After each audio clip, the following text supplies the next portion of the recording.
تو اس لیے وہاں پر اللہ نے چونکہ غرض و غایت ذکر کرنی تھی، اس لیے وہاں تعلیم قرآن کو پہلے ذکر کیا، اور یہاں چونکہ استدلال کرنا تھا اس لیے انسان کی تخلیق کا ذکر پہلے کر کے کہا کہ تجھے پیدا کیا، تجھ سے پہلوں کو پیدا کیا، لعلکم تتقون، تاکہ تم تقوی والے بن جاؤ۔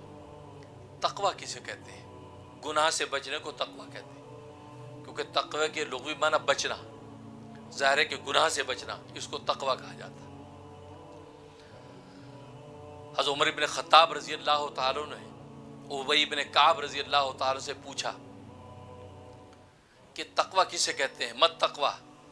تو ابی بن کعب رضی اللہ تعالیٰ نے کہا کہ امیر المومنین، آپ کبھی کانٹے دار جھاڑی دار راستے سے گزرے ہیں؟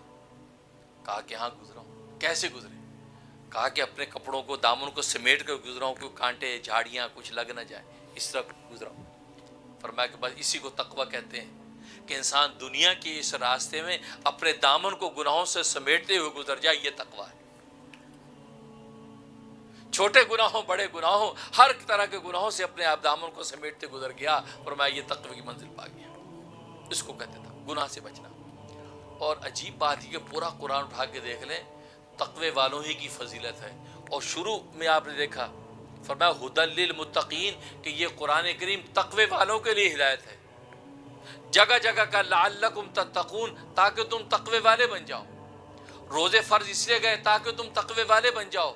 تو آخر کیا بات ہے؟ اور ان للمتقین مفازا، تقوی والوں کے لیے کامیابیاں ہیں، تقوی والوں کے لیے انعام ہے۔ تو یہ کیا بات ہے کہ تقوی تقوی ہر جگہ ذکر کیا جا رہا ہے اور متقین کے لیے سارے انعامات ذکر کر رہے ہیں؟ آخر تقوی کے اندر کمال کیا ہے؟ اور تقوی کی میں نے حقیقت بتائی تھی، تقوی کہتے ہیں گناہوں سے بچنا۔ اس سے آپ اندازہ کر لیں کہ گناہ سے بچنا یہ سب سے بڑی ولایت اور بزرگی ہے۔ عبادت کرنا یہ اتنی بڑی ولایت اور بزرگی نہیں ہے جتنا گناہ سے بچنا یہ اتنی بڑی ولایت اور بزرگی۔ گناہ سے بچنا یہ اصل ولایت ہے۔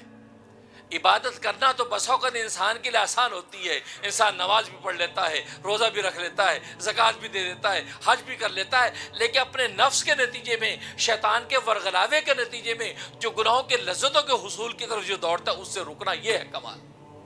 یہ ہر ایک کو نصیب نہیں ہوتا، اس لیے گناہ سے بچنا یہ سب سے بڑی ولایت۔ چنانچہ حضرت حکیم الامت مجدد ملت مولانا اشرف علی تھانوی رحمہ اللہ تعالیٰ فرماتے ہیں جو گناہ سے بچ گیا اس کو ولایت و بزرگی مل گئی۔ صرف 5 وقت کی نماز پڑھی، رمضان کے روزے رکھے، فرض زکوٰۃ ادا کر دی، حج فرض ہو کے تو حج کر لیا، بس اس سے زیادہ اس کی زندگی کی کوئی عبادات کا پہلو نہیں ہے، لیکن چھوٹے بڑے گناہوں سے بچتا ہے، فرمایا کہ اس سے بڑا ولی کوئی نہیں۔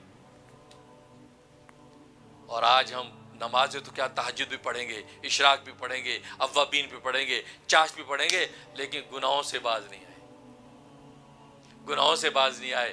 کیا مطلب؟ غلطوں میں گناہ، جلوتوں میں گناہ، زبان سے غیبت، زبان سے چغلی، زبان سے گویا کہ جھوٹ، گویا کہ اور مال کے اندر خردبر، کتنے گناہ زندگی کے ایسے ہیں جو شب و روز ہمارے ظاہر و باطن سے صادر ہو رہے ہیں، بظاہر ہم ساری عبادتیں بھی کر رہے ہیں، تو معلوم ہے کہ تقوی کی حقیقت ہمیں حاصل نہیں ہوئی، کیونکہ ان عبادتوں سے مقصود تو تقوی کی حقیقت حاصل ہونا تھا۔ جب ان عبادتوں سے تقوی کی حقیقت حاصل نہیں ہوئی، اس کا مطلب ہے کہ وہ عبادت اللہ کی نظر میں نہیں ہے۔ جب عبادت اللہ کی نظر میں نہیں ہے تو پھر تقوی بھی نہ ملا اور عبادت بھی نہ رہی، دونوں طرف سے خسر الدنیا والآخرہ، دونوں طرف سے انسان نقصان اور خسارے میں پڑ گیا۔ اس لیے تقوی بہت بڑی چیز ہے، تبھی کا لعلکم تتقون، تاکہ تم تقوی والے بن جاؤ۔